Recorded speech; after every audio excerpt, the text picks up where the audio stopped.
Everyone, welcome to Master Science Hub. आज हम पढ़ने वाले हैं रेस्पिरेशन। प्रीवियस लेक्चर में हमने क्लास 10 का चैप्टर 6 स्टार्ट किया था, लाइफ प्रोसेसेस। लाइफ प्रोसेसेस को हमने मेजरली 4 प्रोसेसेस में पढ़ने वाले थे। कौन कौन सी बेटा? न्यूट्रिशन, रेस्पिरेशन, ट्रांसपोर्टेशन और एक्सक्रीशन। तो लास्ट लेक्चर में हमने कौन सा पार्ट कवर कर लिया था? न्यूट्रिशन। न्यूट्रिशन क्या होता है, ये कितने टाइप्स के होते हैं, और उसके भी हमने सब टाइप्स को पढ़ लिया था। तो आज हम स्टार्ट कर रहे हैं रेस्पिरेशन, और आने वाले लेक्चर्स में हम पढ़ेंगे ट्रांसपोर्टेशन और एक्सक्रीशन को। तो चलिए स्टार्ट करते हैं। What is respiration? रेस्पिरेशन क्या होता है बेटा? It is a process by which living organism obtain energy by breakdown of food in cells. क्या लिखा है बेटा यहाँ पे कि हमारे जो फूड मटेरियल है वो ब्रेक डाउन होगा। किस लिए ब्रेक डाउन होगा? टू ऑब्टेन एनर्जी, है ना। सेल्स में ब्रेक डाउन होगा हमारा फूड मटेरियल। किस लिए ब्रेक डाउन होगा? To obtain energy a living organism. तो उसको क्या बोलेंगे? रेस्पिरेशन बोलेंगे। बेटा लास्ट लेक्चर में हमने पढ़ लिया था कि न्यूट्रिशन क्या होता है। न्यूट्रिशन इन प्लांट्स पढ़ लिया था, न्यूट्रिशन एनिमल्स पढ़ लिया था। तो उसमें क्या पढ़ा था हमने कि 2 टाइप की न्यूट्रिशन होते थे, ऑटोट्रॉफिक और हेटेरोट्रॉफिक। तो ह्यूमन बींग्स कौन सा फॉलो कर रहे थे बेटा? हेटेरोट्रॉफिक, ठीक है। और प्लांट्स कौन सा कर रहे थे? ऑटोट्रॉफिक। क्यों? क्योंकि वो अपना फूड मटेरियल, अपना खाना खुद बना रहे थे, अपना खाना खुद बना रहे थे, इसलिए वो कौन सा फॉलो कर रहे थे? ऑटोट्रॉफिक टाइप ऑफ न्यूट्रिशन, ठीक है। तो उसमें बेटा हमने एक प्रोसेस पढ़ी थी, फोटोसिंथेसिस। फोटोसिंथेसिस में क्या पढ़ा था कि ग्रीन प्लांट्स क्या बना रहे थे? खाना बना रहे थे in the presence of CO2, water और सनलाइट और क्लोरोफिल, ठीक है। तो क्या बन गया था बेटा? ग्लूकोज बन गया था ना, ग्लूकोज बन गया था, और O2 के ऑक्सीजन के मॉलिक्यूल हमारे रिलीज हो गए थे। याद आया लास्ट लेक्चर में। तो बेटा क्या हो गया? ये खाना बन गया। अब हमने रेस्पिरेशन में क्या बोला? हमारा फूड मटेरियल क्या होगा? ब्रेक डाउन होगा। किस लिए ब्रेक डाउन होगा? टू ऑब्टेन एनर्जी, ठीक है बच्चों। तो ऑब्टेन एनर्जी। तो जब ये ब्रेक डाउन होगा बेटा, तो ये किस किस में ब्रेक होगा? एक तो कार्बन डाइऑक्साइड में ब्रेक होगा, और दूसरा वाटर में ब्रेक डाउन होगा। और हमारी क्या निकलेगी बेटा? एटीपी के फॉर्म में एनर्जी निकलेगी। एटीपी के फॉर्म में एनर्जी निकलेगी। मैम ये एटीपी क्या होता है बेटा? ATP is a energy currency of the cell. जैसे हम 6-7 से पढ़ते आए हैं कि mitochondria is a power house of the cell, है ना, बोलते हैं ना power house of the cell. तो वो पावर हाउस है, और ये क्या है बेटा? Energy currency of the cell है। एटीपी का फुल फॉर्म होता है एडेनोसिन ट्राइफॉस्फेट, ठीक है। ये एटीपी हमारे सेल्स में जितने भी मल्टीपल फंक्शंस परफॉर्म होते हैं, तो उसके लिए कुछ एनर्जी चाहिए, है ना, उसके लिए कुछ एनर्जी चाहिए। और सेल्स को एनर्जी किस फॉर्म में चाहिए बेटा? एटीपी के फॉर्म में चाहिए। किस फॉर्म में चाहिए? एटीपी के फॉर्म में एनर्जी चाहिए।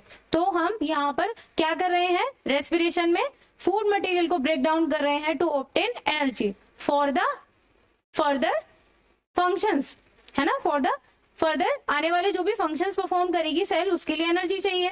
तो एनर्जी कहां से मिलेगी बेटा? फूड मटेरियल को ब्रेक डाउन करके हमारी एनर्जी मिलेगी, ठीक है। हमारा ग्लूकोज किस किस में टूटा था बेटा? एक तो कार्बन डाइऑक्साइड में, ठीक है, और एक तो वाटर में, और एक एटीपी एनर्जी मिल रही थी, ठीक है। तो समझ आ गया what is respiration? Respiration is a process by which a living organism obtain energy by breakdown of food in cells, ठीक है। तो बेटा ब्रीदिंग क्या होता है और रेस्पिरेशन क्या होता है? आप थोड़ा थोड़ा कंफ्यूज करते हो कि ब्रीदिंग को ही आप रेस्पिरेशन समझ लेते हो, है ना। Respiration is a biochemical process और breathing is a physical process. Breathing is a physical process. जैसे आप ऑक्सीजन को इंटेक करते हो और कार्बन डाइऑक्साइड को क्या एक्सहेल करते हो, बाहर छोड़ते हो, तो बेटा ये क्या है? ये ब्रीदिंग है ना। सांस लेना और सांस छोड़ना क्या है बेटा? ब्रीदिंग है ना, ब्रीदिंग है। और हमारा क्या है? रेस्पिरेशन क्या होता है? It is a biochemical process. क्यों? क्योंकि इसमें बेटा एंजाइम्स इन्वॉल्व होती हैं, और ये इनसाइड द सेल परफॉर्म होता है। फूड मटेरियल हमारा कहाँ हो रहा है break down? Inside the cell, है ना। हमने खाना खा लिया, हमारे अंदर है खाना, वो ब्रेक डाउन कहाँ हो रहा है? इनसाइड द सेल, है ना। एनर्जी बन रही है, कार्बन डाइऑक्साइड रिलीज हो रहा है, और वाटर भी बन रहा है, ठीक है। हमारा जो ग्लूकोज है वो किस किस में ब्रेक डाउन हो रहा है? कार्बन डाइऑक्साइड में, और किस में? वाटर में। और क्या बन रही है? एनर्जी बन रही है, ठीक है, एनर्जी बन रही है। ब्रीदिंग क्या होता है बेटा? Intake of fresh air and removal of the air. मतलब ऑक्सीजन को लेना और कार्बन डाइऑक्साइड को बाहर एक्सेल करना, वो क्या कहलाता है बेटा? ब्रीदिंग कहलाता है बेटा। It is a physical process, जबकि हमारा रेस्पिरेशन क्या होता है? बायोकेमिकल प्रोसेस होता है ना, बायोकेमिकल प्रोसेस होता है। और रेस्पिरेशन क्या होता है? Oxidation of food to form carbon dioxide, water and the energy. यही तो बोला बेटा हमने, क्या बन रहा है रेस्पिरेशन से? कार्बन डाइऑक्साइड और वाटर और एनर्जी मिल रही है। मेन पर्पस क्या है हमारा? एनर्जी लेना है ना, एनर्जी निकालना, एनर्जी बनना। तो ब्रीदिंग में बेटा कोई एनर्जी रिलीज भी नहीं होती है, कोई एनर्जी यूज भी नहीं होती है। Breathing is a physical process, breathing is a physical process. ना तो उसमें कोई एनर्जी यूज हो रही है, ना ही रिलीज हो रही है, ठीक है। रेस्पिरेशन में बेटा एनर्जी रिलीज भी होती है और यूज भी होती है। और रिलीज किस फॉर्म में होती है? एटीपी। एटीपी के फॉर्म में चाहिए ना सेल्स को एनर्जी, तो किस फॉर्म में एनर्जी रिलीज हो रही है? एटीपी के फॉर्म में, एडिनो ट्राइफॉस्फेट के फॉर्म में, ठीक है। ब्रीदिंग क्या होता है बेटा? ये तो एक्स्ट्रा सेलुलर प्रोसेस है ना, एक्स्ट्रा सेलुलर प्रोसेस है। आप अपने नॉस्ट्रिल से, नेजल कैविटी से ही तो ऑक्सीजन को इनटेक करते हो, है ना। इनहेल कहां से करते हो आप? नॉस्ट्रिल से, नेजल कैविटी से। तो और इसमें कुछ आपके ऑर्गन बेटा कंफाइंड होते हैं कि आपकी लंग्स, है ना, लंग्स तक ही जाएगी आपकी। ऐसा नहीं कि लेग्स तक भी जाए, आप ब्रीदिंग लेग्स से कर रहे हो, नहीं ना। आप कुछ ऑर्गन कंफाइंड है आपके, कि आप वहीं से ही आपकी ब्रीदिंग प्रोसेस होगी, है ना। आपके लंग्स यूज होंगे, नेजल कैविटी, ट्रेकिया, ये सब आपके यहाँ तक आपकी ऑक्सीजन जाएगी और कार्बन डाइऑक्साइड वापस आ जाएगी, ठीक है। बट बेटा रेस्पिरेशन क्या होता है? It is all over the cells. तो ये बेटा सारी सेल्स में परफॉर्म होती है, ठीक है। It occurs all the cells of the body, है ना। ये रेस्पिरेशन बेटा कहाँ कहाँ होता है? सारी सेल्स में परफॉर्म होता है ना। एटीपी एनर्जी तो कहाँ बन रही है? सारी सेल्स में बन रही है। हमें एनर्जी सारी सेल्स में चाहिए। और ये कन्फाइंड टू सर्टेन ऑर्गन्स, ये कुछ ऑर्गन्स के लिए कन्फाइंड होते हैं कि उतने ही ऑर्गन्स इन्वॉल्व होंगे ब्रीदिंग प्रोसेस में, ठीक है बेटा। तो ये कुछ बेसिक से हमारे रेस्पिरेशन और ब्रीदिंग में डिफरेंसेस थे, ठीक है। अब रेस्पिरेशन बेटा 2 मेजर कैटेगरी में इसको डिफाइन किया गया है, डिवाइड किया गया है। कौन कौन सी कैटेगरी बेटा? एरोबिक रेस्पिरेशन और एनारोबिक रेस्पिरेशन। एरोबिक रेस्पिरेशन वो होता है ऐसा रेस्पिरेशन जो ऑक्सीजन की प्रेजेंस में होता है। ऑक्सीजन के प्रेजेंस में जो होता है उसे क्या बोलते हैं बेटा? Aerobic respiration. और जो ऑक्सीजन के एब्सेंस में होता है वो एनारोबिक रेस्पिरेशन। जो ऑक्सीजन की एब्सेंस में होता है उसे क्या बोलते हैं बेटा? एनारोबिक रेस्पिरेशन, ठीक है। एरोबिक रेस्पिरेशन में बेटा require constant supply of oxygen. इसमें बेटा कैसा चाहिए? Constant supply of oxygen. हम कांस्टेंट ही तो लेते हैं, है ना। हम इनटेक कैसे करते हैं? ऑक्सीजन कॉन्स्टेंटली करते हैं, है ना, लगातार। एनारोबिक रेस्पिरेशन क्या होता है बेटा? Occurs when oxygen is absent. जब ऑक्सीजन प्रेजेंट नहीं होती या फिर ऑक्सीजन प्रेजेंट होती है बहुत ही कम अमाउंट में, तो क्या होता है बेटा? Anaerobic respiration. इसके भी 2 सब टाइप है, एक तो अल्कोहलिक फर्मेंटेशन और एक लैक्टिक एसिड फर्मेंटेशन। जब बेटा ग्लूकोज मॉलिक्यूल ब्रेक डाउन होगा तो कुछ बनते हैं ना 2-3 कंपोनेंट, एक तो कार्बन डाइऑक्साइड बनता है, वाटर और एनर्जी। तो एनारोबिक रेस्पिरेशन में बेटा एल्कोहल बनता है तो एल्कोहलिक फर्मेंटेशन, और ग्लूकोज जब ब्रेक डाउन होकर लैक्टिक एसिड बनाता है तो लैक्टिक एसिड फर्मेंटेशन। चलो देखते हैं, ठीक है, कैसे। अब बेटा इसमें भी मेजर डिफरेंसेस देख लेते हैं कि एरोबिक रेस्पिरेशन और एनारोबिक रेस्पिरेशन क्या होता है। हमने देखा कि ऑक्सीजन के प्रेजेंस में बेटा जो भी रेस्पिरेशन परफॉर्म होगा वो क्या होगा? एरोबिक रेस्पिरेशन, ठीक है, एरोबिक रेस्पिरेशन। और जो ऑक्सीजन के एब्सेंस में परफॉर्म होगा वो क्या होगा? एनारोबिक रेस्पिरेशन, ठीक है। जितने भी बेटा अपने प्लांट्स और एनिमल्स हैं वो कौन सा फॉलो करते हैं? एरोबिक रेस्पिरेशन, ठीक है। Most of the plants and animals में एरोबिक रेस्पिरेशन होगा, ठीक है। और जहां ऑक्सीजन की प्रेजेंस कम होगी या फिर नेग्लिजिबल होगी वहां बेटा कौन सा होगा? Anaerobic respiration. जैसे कि बैक्टीरिया, ईस्ट और कुछ जर्मेटिंग सीड्स जहां पे ऑक्सीजन एब्सेंट होती है, ठीक है। एरोबिक रेस्पिरेशन बेटा हमेशा क्या रिलीज करेगा? कार्बन डाइऑक्साइड रिलीज करेगा, ठीक है। जबकि एनारोबिक रेस्पिरेशन में बेटा या तो रिलीज होगी या फिर नहीं होगी, ठीक है, हो भी सकती है और नहीं भी हो सकती। एरोबिक रेस्पिरेशन में बेटा 38 एटीपी एनर्जी बनती है। कितना? 38 एटीपी एनर्जी, ठीक है, 38 एटीपी एनर्जी। जबकि एनारोबिक रेस्पिरेशन में बेटा छोटू सी एनर्जी बनती है। कितना? 2 ATP energy, only 2 ATP energy. कितनी कम बन रही है मैम, है ना। क्या करें बेटा, एनारोबिक रेस्पिरेशन में ऑक्सीजन भी तो नहीं है। अब it occur both in cytoplasm और माइटोकॉन्ड्रिया। एरोबिक रेस्पिरेशन बेटा साइटोप्लाज्म में भी होता है, ग्लूकोज हमारा पहले ब्रेक डाउन होगा, फिर उसके बाद माइटोकॉन्ड्रिया में भी होगा, ठीक है। और एटीपी कहाँ बन रही है? माइटोकॉन्ड्रिया में बन रही है। जो बेटा ग्लूकोज जब ब्रेक डाउन होगा साइटोप्लाज्म में तो उसको हम बोलेंगे ग्लाइकोलिसिस। ग्लाइकोलिसिस मतलब ग्लूकोज का ब्रेक डाउन होना। और हमारा माइटोकॉन्ड्रिया में क्या होता है बेटा, जब माइटोकॉन्ड्रिया में हमारा ग्लूकोज फर्दर टूटता है, फर्दर ब्रेकडाउन होता है तो उसको क्रेब्स साइकिल बोलते हैं। ठीक है, ये आप बेटा 11th-12th में पढ़ोगे और डिटेल में। फिलहाल के लिए आप ये याद रखो कि ग्लूकोज ब्रेकडाउन हो रहा है साइटोप्लाज्म में और उसके बाद माइटोकॉन्ड्रिया में क्या बना रहा है, एटीपी बना रहा है मैम। एनारोबिक रेस्पिरेशन में बेटा it takes place in the cytoplasm, certain tissues and cells of the higher animals। ठीक है, ये कुछ टिश्यूज में होगा और कुछ टिश्यूज की सेल्स में और साइटोप्लाज्म में होगा। ठीक है बेटा, तो नेक्स्ट ये आपका बेटा एनसीईआरटी का डायग्राम है, देखो इसको ध्यान से।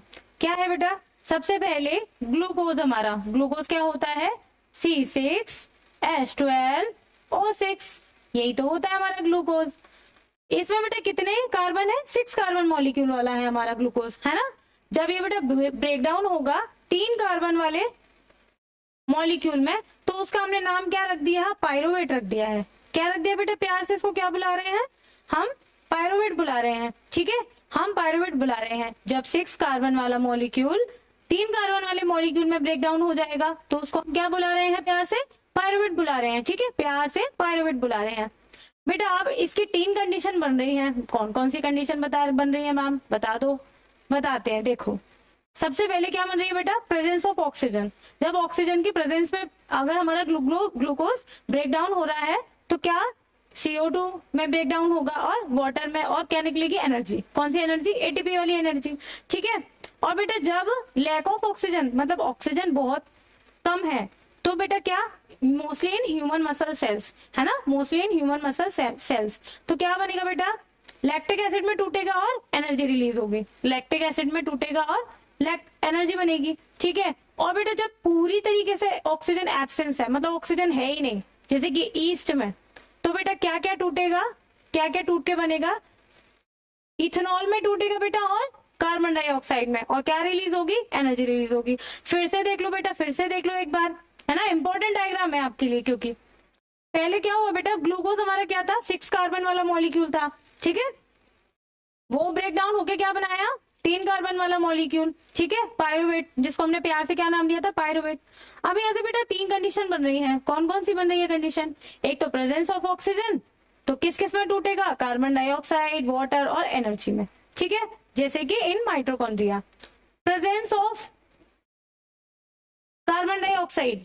ठीक है, presence of lack of oxygen, जैसे कि इन ह्यूमन मसल सेल्स, तो बेटा किस किस में टूटेगा, लैक्टिक एसिड में और एनर्जी रिलीज होगी। ठीक है, और जब एब्सेंस ऑफ ऑक्सीजन होगा, मतलब ऑक्सीजन है ही नहीं, है ना, ऑक्सीजन है ही नहीं, तो बेटा किस किस में टूटेगा, ये इथेनॉल में और कार्बन डाइऑक्साइड में, इथेनॉल में और कार्बन डाइऑक्साइड में। ठीक है, चलो समझ में आ गया होगा अब तो डायग्राम, है ना। Exchange of gases in plants, तो बच्चों हमने लास्ट लेक्चर में क्या पढ़ा था, स्टोमेटा को पढ़ा था, है ना। Exchange of gases in plants में कैसे एक्सचेंज हो रही थी, स्टोमेटा के थ्रू हो रही थी। हमने स्टोमेटा को पढ़ा था और उसके मेन फंक्शंस भी पढ़ लिए थे। क्या क्या थे फंक्शंस बेटा, ट्रांसपिरेशन था, मतलब जो एक्स्ट्रा वाटर है वो इवेपोरेट हो जाता है प्लांट से, किसके थ्रू, स्टोमेटा के टाइनी पोर के थ्रू। ठीक है, एक तो मेन ये फंक्शन था। और नेक्स्ट फंक्शन क्या था कि एक्सचेंज ऑफ गैसेस, मतलब CO2 को लेना और O2 को निकालना, वो कहां से हो रहा था बेटा, वो भी हमारे स्टोमेटा के टाइनी पोर से हो रहा था। ठीक है, exchange of gases through stomata and lenticels. Lenticels क्या होती है बेटा, स्टोमेटा तो लीफ के सरफेस पर टाइनी पोर प्रेजेंट होते हैं, उन्हें स्टोमेटा बोलते हैं। स्टेम और रूट के सरफेस पे जो टाइनी पोर प्रेजेंट होते हैं, जहां से गैसेस का एक्सचेंज होता है, उन्हें बेटा क्या बोलते हैं, लेंटिसेल्स बोलते हैं। ये बेटा प्लांट्स में होती हैं, रूट और स्टेम के सरफेस पे कुछ टाइनी पोर्स होते हैं, उनको क्या बोल रहे हैं हम, लेंटिसेल्स बोल रहे हैं। ठीक है, the large intercellular space ensure that all cells in contact with air. ठीक है, carbon dioxide and oxygen are exchange by diffusion here.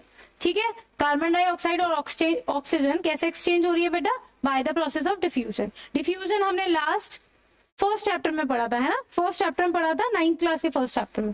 क्या होता है बेटा डिफ्यूजन, सब्सटेंस के मॉलिक्यूल और पार्टिकल्स अपनी हायर कंसंट्रेशन से कहाँ भागते हैं बेटा, लोअर कंसंट्रेशन की तरफ। जहां पर वो बहुत सारे प्रेजेंट हैं वो कहाँ जाना चाहेंगे, जहां पे प्रेजेंट ही नहीं है, तो वो क्या होता है बेटा, डिफ्यूजन होता है।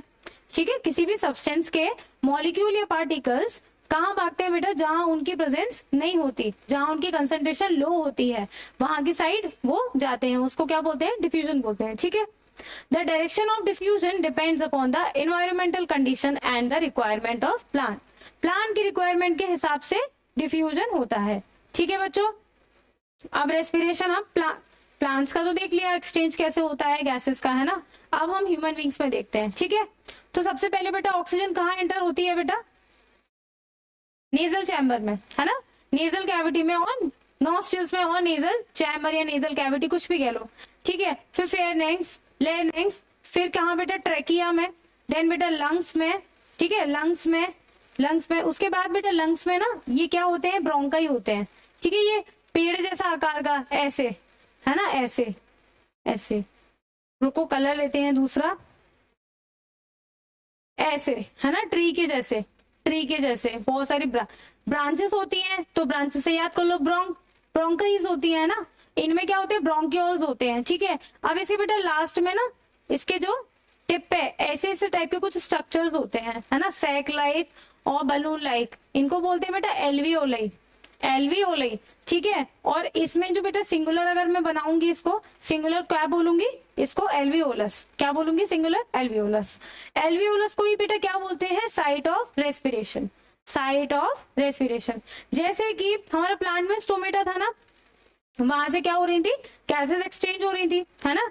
तो हमारा बेटा ह्यूमन बींग्स में क्या होता है, ऑक्सीजन आती है नेजल कैविटी से, कहाँ पहुंच गई, लेरिंग्स में पहुंच गई, फिर उसके बाद ट्रेकिया में आ गई, फिर लंग्स में आ गई। अब लंग्स में बेटा ये ट्री लाइक स्ट्रक्चर है। ठीक है, ट्री लाइक आई तो इसी के थ्रू है ना, ब्रोंकाई ब्रोंक्यूल्स के थ्रू। फिर लास्ट में कहाँ है ये, एल्वियोलाई के पास। ठीक है, एल्वियोलाई, और एक सिंगुलर क्या होता है बेटा, एल्वियोलस। इसको क्या बोल रहे हैं हम, साइट ऑफ रेस्पिरेशन, क्योंकि बेटा गैसेस का एक्सचेंज यहीं पर होगा, गैसेस का जो एक्सचेंज है वो कहाँ होगा, एल्वियोलस में। ठीक है, इसको क्या बोल रहे हैं हम, साइट ऑफ रेस्पिरेशन। कैसे कैसे बेटा ऑक्सीजन एंटर हुई थी, क्या बताया था हमने, सबसे पहले नेजल चैम्बर में आई, फिर इंटरनल लेयर्स में आई, फिर नीजोफेरिंक्स में आई, फेरिंक्स में, देन ग्लॉटिस में, ये बेटा लेरिंग्स का ही पार्ट होता है, देन हमारा ट्रैकिया में, देन प्राइमरी ब्रोंकाई में, ये सारी ब्रोंकाइज ही हैं, प्राइमरी सेकेंडरी टर्शरी ये सारी क्या है, ब्रोंकाइज है। देन ब्रोंक्यूल्स में, देन एल्वियोलर डक्ट्स में, देन आर्टिया में, देन एल्वियोलर सेक में, और लास्ट में कहा बेटा, एल्वियोलाई में। सबसे लास्ट में कहाँ आई हमारी ऑक्सीजन, एल्वियोलाई में। सबसे पहले बेटा नेजल चैम्बर, है ना, नेजल चैम्बर, इंटरनल लेयर्स, नीजोफेरिंक्स, उसके बाद ग्लॉटिस में जो लेरिंग्स का ही पार्ट होता है, उसके बाद बेटा ट्रैकिया में, फिर ब्रोंकाई में, फिर ब्रोंकिल्स में, एल्वियोलर डक्ट्स में, आर्टिया में, मतलब एल्वियोलाई में, और एल्वियोलाई और उसका सिंगुलर फॉर्म एल्वियोलस। ठीक है, तो हमारी ऑक्सीजन चली गई, ऑक्सीजन आ गई एल्वियोलाई तक। अब बेटा जब यहाँ से CO2 जाएगी ना, तो ये इसी पाथ को फॉलो करती हुई जाएगी। कैसे बेटा, एल्वियोलाई से एल्वियोलाई डक्ट, फिर बेटा एल्वियोलाई डक्ट से ब्रोंकिल्स, फिर ब्रोंकाई से ब्रोंकाई, देन बेटा ग्लॉटिस, नीजोफेरिंक्स, इंटरनल लेयर्स और नेजल चैम्बर से CO2 बाहर। ठीक है, जिस पाथ को बेटा फॉलो करके ऑक्सीजन अंदर आई है, उसी पाथ को फॉलो करके CO2 बेटा बाहर चली जाएगी। ठीक है, तो ये हमारा क्या था कि गैसेस हमारी कैसे अंदर एंटर होती है। ठीक है, ये बेटा एक सिंगुलर एल्वियोलस का डायग्राम है कि हमारी गैस कैसे एक्सचेंज होती है, ऑक्सीजन कैसे अंदर आती है ब्लड में और CO2 कैसे बाहर जाती है। ठीक है, और हमने इसको क्या बोला था बेटा, साइट ऑफ रेस्पिरेशन बोला था। क्यों बोला था, क्योंकि ये सरफेस प्रोवाइड करती है किस लिए, गैसेस को एक्सचेंज करने के लिए, O2 को अंदर लेने के लिए और CO2 को बाहर देने के लिए। ठीक है, तो बेटा क्या होता है, हमारे ना ब्लड में RBCs होती है, हमारे ब्लड का जो कलर रेड होता है वो क्यों रेड होता है, क्योंकि उसमें रेड ब्लड सेल होती हैं। और रेड ब्लड सेल का कलर रेड क्यों है, क्योंकि उसमें एक पिगमेंट होता है हीमोग्लोबिन, है ना, एक प्रोटीन होती है हीमोग्लोबिन, एक पिगमेंट होता है हीमोग्लोबिन। तो उसकी वजह से क्या बेटा, हमारा जो ब्लड है, जो खून है, वो कैसा होता है, लाल होता है, रेड होता है। ठीक है, तो उसमें क्या बेटा, जो प्रोटीन होते हैं हमारा हीमोग्लोबिन, जिसकी वजह से हमारा ब्लड रेड है, तो बेटा उसमें ना कुछ प्रॉपर्टी होती है ना, उसमें कुछ प्रॉपर्टी होती है, ये ना अट्रैक्ट करती है ऑक्सीजन को, इसमें ना एफिनिटी होती है ऑक्सीजन को बाइंड करने की। जहां भी ये ऑक्सीजन को देखेगा तो वहां पे क्या इसको अट्रैक्ट कर लेगा, बाइंड कर लेगा अपने साथ और लेकर चला जाएगा। क्या करेगा, ये अपने साथ इसको बाइंड करेगा और लेकर चला जाएगा, किसको, ऑक्सीजन को। कौन करेगा, हीमोग्लोबिन। और हीमोग्लोबिन किसमें प्रेजेंट है, आरबीसीज में, और आरबीसीज हमारी पूरी बॉडी में फ्लो हो रही है ना। रेड ब्लड सेल्स तो हमारी पूरी बॉडी में है, तो जहां जहां जिसके पास ऑक्सीजन होगी, ऑक्सीजन को कैच करके ये पूरी बॉडी में ले जाएंगे। ठीक है, ले जाएंगे। कौन ले जाएंगे बेटा, आरबीसी ले जाएंगी, क्योंकि आरबीसी में तो हीमोग्लोबिन है। अब देखो एल्वियोलस में बेटा ऑक्सीजन एंटर हो गई थी ना, हमने ऑक्सीजन को एल्वियोलस में एंटर कर लिया था, है ना, एल्वियोली में। उसके बाद क्या हुआ, यहाँ से बेटा ये क्या, ब्लड वेसल्स थी, है ना, एल्वियोली के पास से ब्लड वेसल्स थी। यहाँ से हमारा क्या हो रहा था, हमारा आरबीसीज फ्लो हो रही थी, है ना, आरबीसीज। अब इसने जैसे ही देखा कि O2 आ रहा है, O2 को देख लिया, अब अट्रैक्ट करेगा वो तो, है ना, O2 को देख लिया, वो उसका फ्रेंड है O2। तो उसने बेटा क्या, इसको ले लिया अपने पास और इसको लेकर चला गया। कहाँ लेकर चला गया, पूरी बॉडी में, है ना, पूरी बॉडी में ऑक्सीजन को फैलाने के लिए चला गया। लेकिन कुछ आरबीसी ऐसी भी आ रही थी जिनमें CO2 डिजोल्व थी, है ना, CO2 क्या थी, डिजोल्व थी। जब बेटा फूड मटेरियल ब्रेक डाउन हो रहा था तो किस किस में टूट रहा था, कार्बन डाइऑक्साइड में, वाटर में, और एनर्जी रिलीज हो रही थी, है ना, एनर्जी रिलीज हो रही थी। तो बेटा ये कुछ आरबीसी में ना डिजोल्व फॉर्म में CO2 भी होती है, तो उसको तो हमने बाहर निकालना है, उसका तो कोई यूज ही नहीं है। तो उसको हम बाहर कैसे निकालेंगे, इसी के थ्रू, है ना। एल्वियोलस में ही वो धक्का दे देते कि जाओ तुम बाहर। ठीक है, तो CO2 बेटा इसी पाथ को फॉलो करते हुए बाहर चली जाती है। जिस पाथ को फॉलो करते हुए हमारा ऑक्सीजन अंदर आया था, उसी पाथ को फॉलो करके हमारी CO2 भी बाहर चली जाती है। यहीं पर होता है एक्सचेंज ऑफ गैसेस एल्वियोलस में। एल्वियोलस क्या है बेटा, जो ब्रोंकाई की लास्ट में कुछ गुच्छे जैसे बेटा कुछ ना ऐसे सैक लाइक स्ट्रक्चर्स होते हैं, है ना, उनको क्या बोलते हैं, एल्वियोलाई बोलते हैं। ठीक है, और सिंगुलर को क्या बोलते हैं, एल्वियोलस। ये हमने एक का डायग्राम दिखाया है, और ऐसे बेटा मल्टीपल एल्वियोलाई में ऐसा ही फंक्शन परफॉर्म हो रहा है। ठीक है, ऐसे ही एक्सचेंज ऑफ गैसेस चल रहा है। ठीक है, तो अपनी ऑक्सीजन अंदर आ गई, ब्लड में भी आ गई। ब्लड में कैसे आ गई पता चल गया ना, ब्लड में कैसे डिसॉल्व हुई है, कैसे आई है ना, कि आरबीसी के पास क्या हीमोग्लोबिन था, हीमोग्लोबिन में क्या कर लिया, अटैक कर लिया किसको, ऑक्सीजन को, और वो लेकर कहाँ चला गया, आगे की ओर चला गया। ठीक है, फ्लो हो रहा है ना ब्लड हमारा, तो लेकर चला गया। रेड ब्लड सेल्स क्या है बेटा, रेड ब्लड सेल्स अभी अभी बताया, जिसकी वजह से हमारा ब्लड रेड होता है, वही तो रेड ब्लड सेल्स हैं। और इसमें हीमोग्लोबिन की वजह से ये ब्लड हमारा लाल लाल है। ठीक है, वो क्या होती है, आयरन कंटेनिंग प्रोटीन होती है मैडम। ठीक है बेटा, binds with oxygen and helps in oxygen transport. ये ऑक्सीजन को बाइंड कर लेती हैं और उसके ट्रांसपोर्ट में भी मदद करती हैं। उसका फ्रेंड है ना ऑक्सीजन, तो ऑक्सीजन को बाइंड भी करेंगे अपने साथ और घुमाने के लिए भी ले जाएंगे। ठीक है, घुमाने के लिए भी ले जाएंगे। ठीक है, carbon dioxide is transported in dissolve form. ठीक है, कार्बन डाइऑक्साइड भी ट्रांसपोर्ट करते हैं किस फॉर्म में बेटा, डिसॉल्व फॉर्म में। अभी अभी हमने देखा था। ठीक है, अभी अभी हमने देखा था। लेकिन इसमें ये देखते हैं कि हीमोग्लोबिन में एफिनिटी किसको बाइंड करने की ज्यादा होती है और किसको बाइंड करने की थोड़ी कम होती है और मॉडरेट होती है। कार्बन मोनोऑक्साइड को सबसे ज्यादा अच्छे से बाइंड करते हैं। ये सबसे पक्के दोस्त इनके कौन होते हैं बेटा, कार्बन मोनोऑक्साइड। और बेस्ट फ्रेंड टाइप का क्या होता है बेटा, O2। ऑक्सीजन को ये कैसे बाइंड करते हैं अपने साथ और ट्रांसपोर्ट करते हैं, तो ये बेस्ट फ्रेंड जैसा हो गया। और सबसे ज्यादा क्लोजेस्ट कौन, कार्बन मोनोऑक्साइड। ठीक है, और ओके ओके वाला फ्रेंड जो होता है वो कौन हो गया, कार्बन डाइऑक्साइड। ठीक है, कार्बन डाइऑक्साइड को ये बाइंड करते हैं, पर as compare to carbon monoxide और ऑक्सीजन के कंपैरिजन में थोड़ा कम अच्छे से। ठीक है, रेसिडुअल वॉल्यूम क्या होती है बेटा, volume of air remain inside lungs after forceful exhalation. Volume remain inside lungs after forceful exhalation. Forceful exhalation के बाद भी कुछ वॉल्यूम जो रिमेन रह गई है, जो बच गई है, उसको क्या बोलेंगे, रेसिडुअल वॉल्यूम। वो है ही बेटा रेसिडुअल वॉल्यूम, बची हुई वॉल्यूम।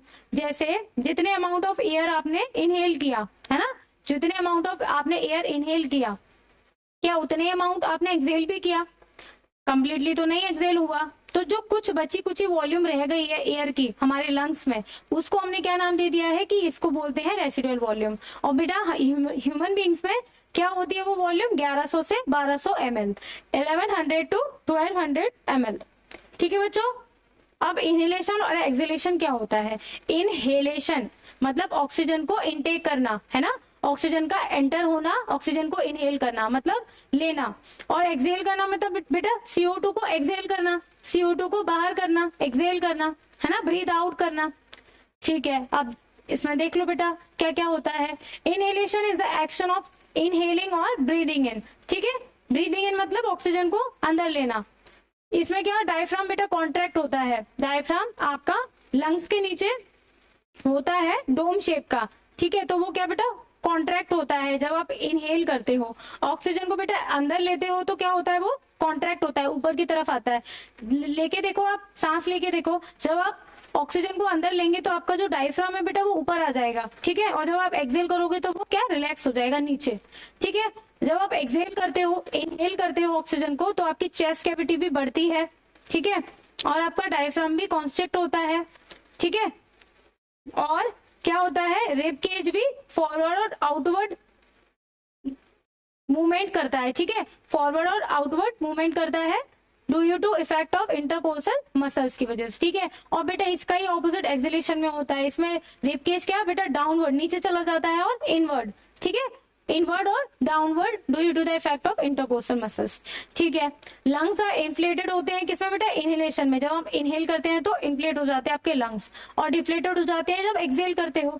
ठीक है, ऑक्सीजन आप ब्लड में लेते हो जब इनहेल करते हो, और एक्सहेल क्या करते हो, कार्बन डाइऑक्साइड। ठीक है, ब्लड से क्या ले जाते हो, है ना, कार्बन डाइऑक्साइड को भी धक्का देके भगा दिया था ना, तो उसी को क्या बोल रहे हैं बेटा, एक्सहेलेशन बोल रहे हैं। ठीक है, an active process is muscular contraction. इसमें मसल्स का कॉन्ट्रैक्शन होता है तो इसको क्या बोल रहे हैं, एक्टिव प्रोसेस। और एक्सहेलेशन में तो रिलैक्स हो रहा है ना, डायफ्राम भी नीचे जा रहा है, रिब केज भी कितने डाउनवर्ड मूवमेंट कर रही है, तो क्या होगा बेटा, ये पैसिव प्रोसेस है। क्या है, पैसिव प्रोसेस।